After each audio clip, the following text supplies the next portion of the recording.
नमस्कार। 7 और 8 तारीख को सीटेट का पेपर होने जा रहा है। जो लोग सीटेट का पेपर देने वाले हैं उनको बहुत बहुत सारी शुभकामनाएं। आपने सीटेट की तैयारी की होगी।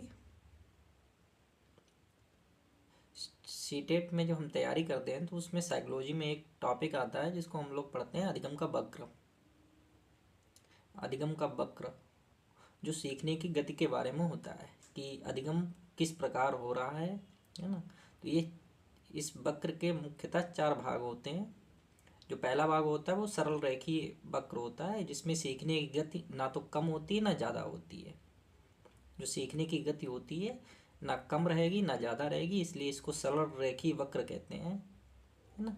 ये पहला वक्र होता है जो अधिगम की गति को बताता है। दूसरा होता है उन्नतोत्तर वक्र, है ना। ये नकारात्मक वक्र होता है। इसमें जो सीखने की गति होती है वो लगातार कम हो रही होती है, इसलिए इसे नकारात्मक वक्र भी कहा जाता है ना। तीसरा होता है नतोदर वक्र, जो इसको सकारात्मक वक्र भी कहते हैं। इसमें सीखने की गति जो होती है वो किसी मोटिवेशन के कारण बढ़ती है ना।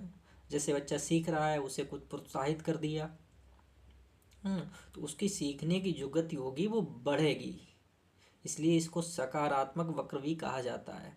तीसरा होता है मिश्रित वक्र, या इसको यस कर्व भी कहा जाता है ना। इसमें जो सीखने की गति होती है ना ज़्यादा कम होती है और ना ज़्यादा बढ़ती है। तो 4 तरीके की मेनली वक्र होते हैं। जो प्रश्न पूछा जाता है वो डायग्राम बना के आता है ना। एक राइट एंगल जैसा बना हुआ होता है जिसमें एक वर्टिकल लाइन और एक हॉरिजॉन्टल लाइन होती है, और बीच में जो लाइन होती है वो अधिगम की गति को दर्शाती है ना।